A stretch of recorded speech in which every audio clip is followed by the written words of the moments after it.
Halo, Assalamualaikum warahmatullahi wabarakatuh. Terima kasih sudah klik video ini. Kita akan kembali membahas masalah-masalah yang terjadi di tengah masyarakat kita. Ada 10 modus penipuan yang sering terjadi di zaman now yang wajib kamu tahu. Nah, apa aja sih modus-modusnya? Simak video ini sampai dengan selesai.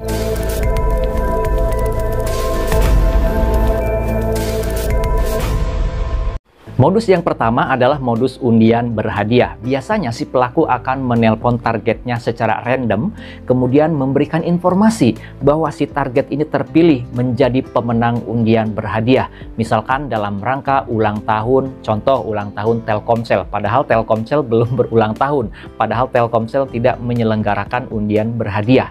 Kemudian si targetnya ini diperintahkan, diminta untuk mentransfer sejumlah uang ke rekening yang ditentukan oleh si pelaku tadi. Alasannya untuk bayar pajak hadiah. Supaya hadiahnya dikirim, kita harus bayar pajak dulu. Nah, kalau ada yang seperti itu, jangan diikutin, jangan diturutin. Itu modus-modus penipuan. Kalaupun penasaran, konfirmasi dulu. Tanyakan kepada pihak Telkomsel, bener nggak mengadakan gebyar ulang tahun? Bener nggak mengadakan undian berhadiah? Jadi jangan mudah percaya, jangan mudah mengikuti apa yang diperintahkan oleh oknum-oknum pelaku yang mengatasnamakan dari instansi manapun, apalagi sampai meminta kita untuk mentransfer sejumlah uang. Jangan mau dan jangan diikutin.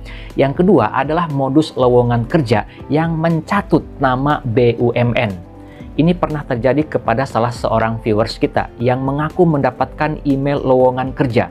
Kemudian dia ini terpilih untuk mengikuti seleksi, dan seleksinya diselenggarakan di luar kota, contoh di kota Bali. Dan untuk mengikuti seleksi di kota Bali, sahabat kita ini harus membayar tiket keberangkatan, tiket pesawat dari Jakarta menuju kota Bali. Nah, kemudian sahabat kita ini diiming-imingi dengan proses seleksi yang katanya hanya formalitas, nanti udah pasti akan diterima. Kemudian biaya seleksi selama di kota Bali ditanggung oleh panitia. Kemudian juga ongkos untuk pulang dari Bali kembali ke Jakarta itu ditanggung oleh panitia. Dan sahabat kita ini hanya harus membayar uang keberangkatan untuk membeli tiket keberangkatan dari Jakarta menuju Bali. Nah, mungkin karena sahabat kita ini butuh pekerjaan dan sangat tertarik, akhirnya sahabat kita ini mengikuti apa yang diminta oleh oknum yang mengaku sebagai panitia seleksi Pertamina. Ditransferlah sejumlah uang untuk membayar tiket keberangkatan. Tapi setelah uang ditransfer, nomor panitia tersebut sudah tidak dapat dihubungi lagi. Nah, itu juga jelas penipuan. Jadi, kalau ada email yang mengaku dari instansi manapun, memberikan lowongan kerja dan lain sebagainya, tetapi ujung-ujungnya kita harus transfer uang, jangan mudah percaya, jangan mau mengikutinya. Konfirmasi dulu ke instansi yang disebutkan di dalam email tersebut. Kemudian modus yang ketiga adalah modus konfirmasi paket. Biasanya pelaku akan menelpon targetnya, kemudian juga memberikan informasi bahwa paket sedang dalam perjalanan dan si target harus mengklik link yang dikirimkan ke nomor WhatsApp yang katanya untuk mengkonfirmasi bahwa dia sebagai pemesan paket. Jangan kita turutin, abaikan saja. Sekarang modus yang keempat, ada juga yang menggunakan modus hipnotis pinjol. Si pelaku menelpon targetnya dengan menggunakan daya hipnotis sehingga si targetnya ini mau meminjam pinjaman online dari berbagai aplikasi, tidak hanya satu aplikasi, pada hari itu juga, pada saat itu juga. Dan setelah uang pinjolnya cair ke rekening si target ini diperintahkan oleh si pelaku untuk mentransferkan uang yang masuk dari pinjol ke rekening target, ditransfer ke rekening si pelaku. Itu juga pernah terjadi. Maka oleh karena itu, hati-hati ketika ada yang menelpon dari orang yang tidak pernah Anda kenal. Jangan mudah percaya dan jangan ikuti apa yang diminta. Itu yang keempat. Sekarang modus yang kelima, yaitu modus sebar link SMS, link WA, dan link email. Ini juga patut diwaspadai. Jangan mudah percaya ketika ada yang mengirim SMS, mengirim WA, mengirim email, bahwasanya kita sebagai pemenang undian, pemenang hadiah, atau mungkin promosi besar-besaran yang tadinya harga produknya itu mahal, tetapi bisa dibeli pada saat itu dengan harga yang sangat murah. dengan cara klik link yang disebarkan tersebut. Ternyata setelah link yang diklik itu sangat berbahaya sekali, bisa saja data-data kita yang tersimpan di handphone kita itu bisa mereka curi dengan mudah. Oleh karena itu, kalau ada yang menyebarkan link melalui SMS, melalui nomor WhatsApp kita, atau melalui email kita, jangan mudah kita klik. Pelajari dulu redaksinya seperti apa. Kalau redaksinya, narasinya tidak masuk akal, atau misalkan menggiurkan tapi tidak logis, maka jangan mudah untuk klik, apalagi yang mengirimkan link tersebut orang yang tidak kenal dan nomornya nomor yang tidak kita kenal. Lebih baik hapus saja SMS ataupun WhatsApp ataupun email yang menyertakan link yang mencurigakan. Kemudian modus yang keenam adalah modus endorse product.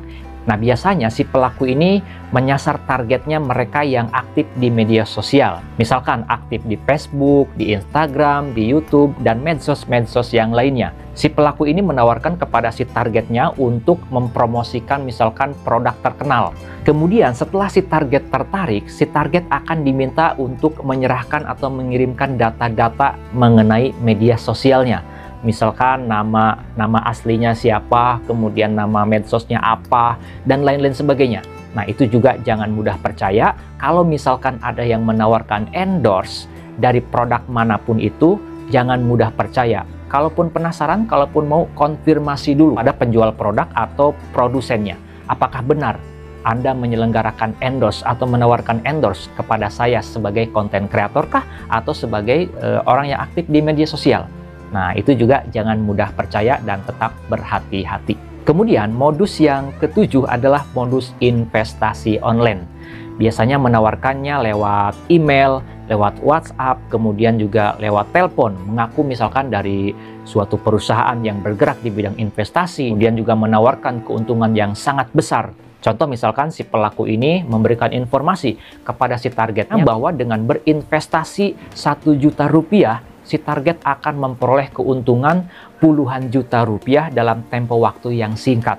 Itu dari matematika bisnisnya aja udah nggak masuk akal. Oleh karena itu jangan mudah percaya, jangan mudah mentransfer uang dengan alasan untuk investasi online, padahal itu belum jelas. Kalau mau investasi, carilah perusahaan yang kredibel.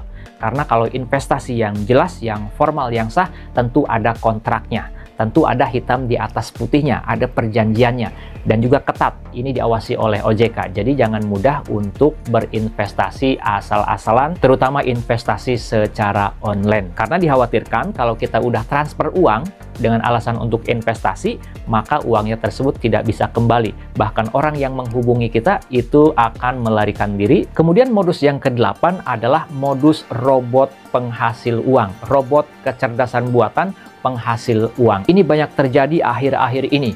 Banyak yang menawarkan aplikasi-aplikasi robot katanya, yang katanya robot kecerdasan buatan, yang katanya robot AI, di mana kalau kita misalkan membeli aplikasi robot tersebut, kita akan mendapatkan sejumlah uang puluhan juta rupiah, ratusan juta rupiah, bahkan miliaran rupiah.